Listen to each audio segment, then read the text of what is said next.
We've got Mike McDaniel on the line from inside the ACC. Please join him there for the best in ACC football coverage. As we round out week 3, we've got a number of matchups that the ACC should sweep. Central Michigan at Syracuse, not necessarily a gimme for the Orange at home. North Carolina hosting Old Dominion. You've got Virginia-UConn. This is a game that the Cavaliers blew with a missed field goal with about 4 minutes left at Connecticut. Last year, they get the return trip. NC State hosting Furman as well. So the one note that I'll make is that I did catch some of the Indiana-Virginia game last week, a 34-17 loss for the Cavaliers.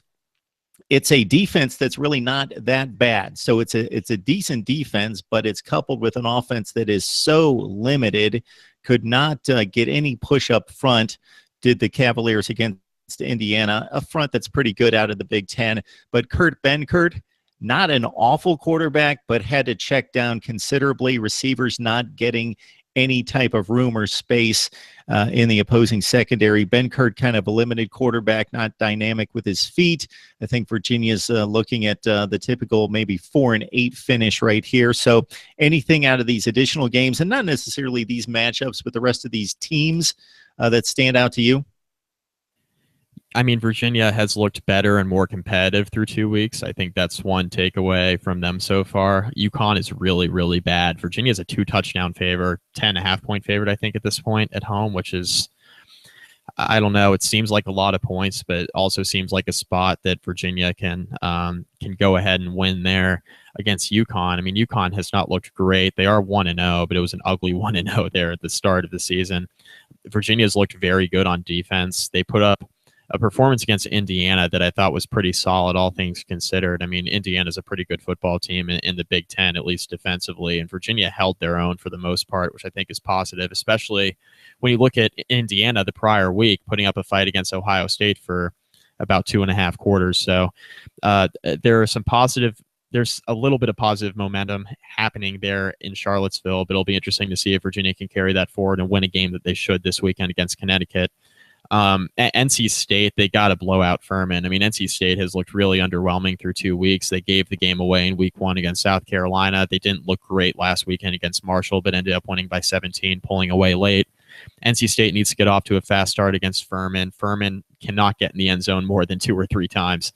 If they score 21 points against NC State, we're really going to start to question that defense that was supposed to be one of the stronger parts of their team this year. Looking down the rest of the schedule, Wake Forest and Utah State, kind of an interesting matchup there. Utah State gave Wisconsin a run in week 1 for another team that really hung around there for a while before Wisconsin pulled away late.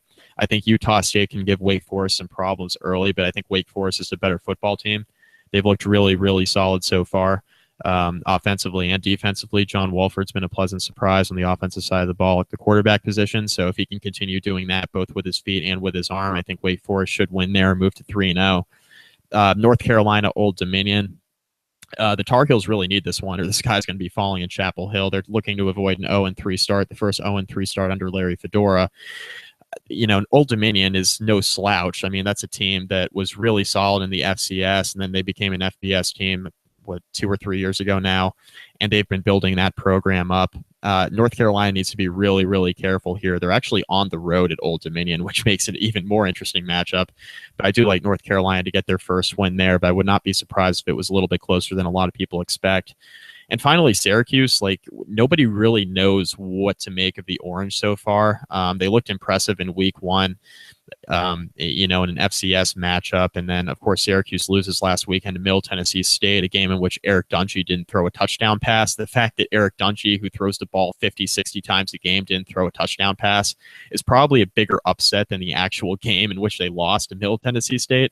I expect Dungey to bounce back and beat Central Michigan, but Central Michigan has a pretty solid program there, so expect that game to be close too. So while there are not a lot of headline games in the ACC this weekend, I think there are a lot of games that could be a lot closer than a lot of people expect them to be.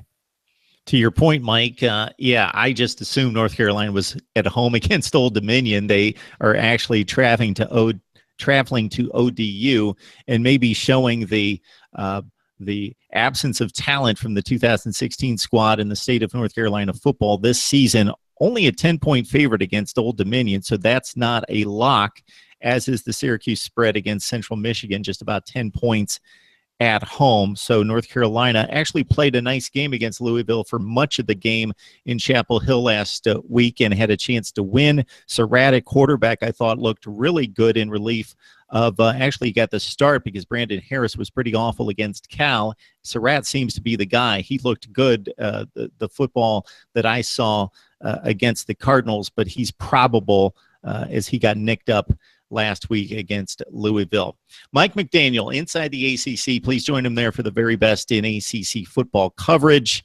And, of course, subscribe to my YouTube channel. If you want to listen to the entire podcast with bloggers and broadcasters that are the very best in college football, including Mike, we make that available for you on Podbean, iTunes, and Stitcher. Just search Mark Rogers TV. All right, Mike, appreciate the rundown. Thanks, Mark.